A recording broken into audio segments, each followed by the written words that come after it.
গরিবরা 500 বছর আগে জান্নাতে যাবে ধনীদের চাই। গরিবরা জান্নাতে চলে যাচ্ছে, আর ধনীদেরকে ধন সম্পদের হিসেবের জন্য দাঁড় করিয়ে রাখা হোক। যাকাত দেওয়ার নাম নাই, উঁচু উঁচু বিল্ডিং নির্মাণের প্রতিযোগিতা চলছে। দুনিয়ার জীবনে টিকে থাকার জন্য এত কিছু প্রয়োজন আছে? নবী সাল্লাল্লাহু আলাইহি ওয়াসাল্লাম বলছেন যে দুনিয়াতে তুমি থাকো মুসাফিরের মতো, প্রয়োজন পূরণ হয়ে গেছে, যথেষ্ট। হ্যাঁ, অবশ্যই আমরা যদি সামর্থ্য থাকে 10 তলায় ইসলামিক কোনো প্রতিষ্ঠান গড়ে তুলবো, কোনো সমস্যা আছে? দিনের বড় মার্কাজ গড়ে তুলবো, ইনশাআল্লাহ, কোনো সমস্যা? নিজে বাঁচার জন্য, ভোগ বিলাসের জন্য দুনিয়া থেকে মত্ত হয়ে থাকা যাবে? দুনিয়ার নেশা যাকে পেয়ে গেছে, আলী রাদিয়াল্লাহু আনহু বলেছেন, দুনিয়ার নেশা যাকে পেয়ে গেছে তার নেক আমল কমে গেছে। তিনি বলছেন দুনিয়া সাপের মতো, টাচ করতে মনে হবে খুব সফট, নরম। সাপ কিন্তু খুব নরম, সফট, কিন্তু এর মোহে মানুষ ঢুকে গেলে এর বিষাক্ত ছোবলে মানুষ গ্রাস হয়ে যায়, টিকতে পারে।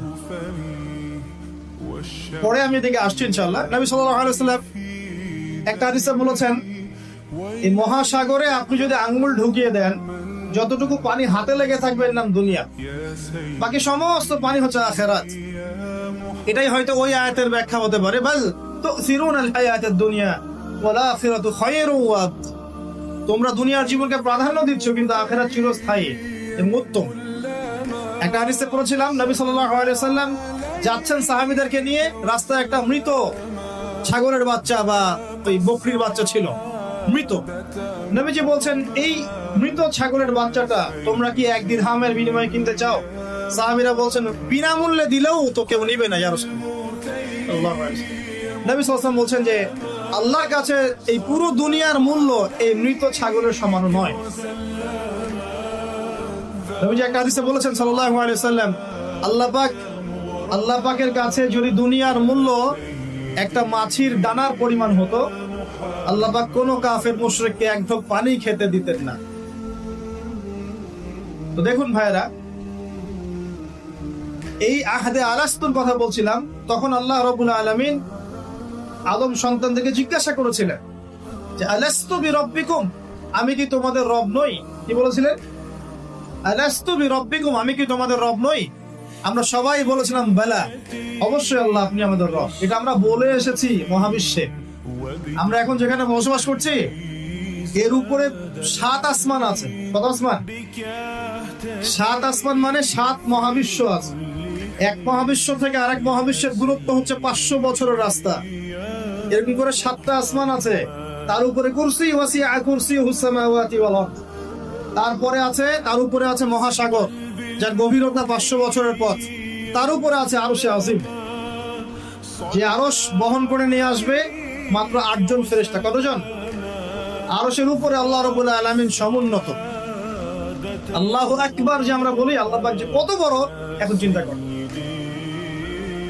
আপনি যদি এই পৃথিবীটা ঘুরে দেখতে পারেন, বা আল্লাহ পাকের নিদর্শনগুলো ঘুরে দেখতে পারেন, এই প্রকৃতি, এই নদী, সমুদ্র, পাহাড়, ফুল ইত্যাদি, আপনার কলব যদি জিন্দা থাকে, আপনি বুঝতে পারবেন যে আল্লাহ রাব্বুল আলামিন শুধু সবচেয়ে মহান সত্তাই নন, বরং সবচেয়ে সেরা শৈল্পিক সত্তা। এত নিপুণতা, মানে আল্লাহ পাকের গায়রত, মর্যাদা, আল্লাহ রাব্বুল আলামিনের যে রুচিবোধ এত উচ্চ মানের।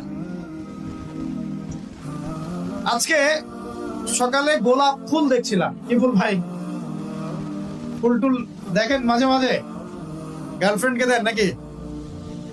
ওয়াইফকে দিবেন? কাকে দিবেন? বাসায় ওয়াইফকে দিবেন।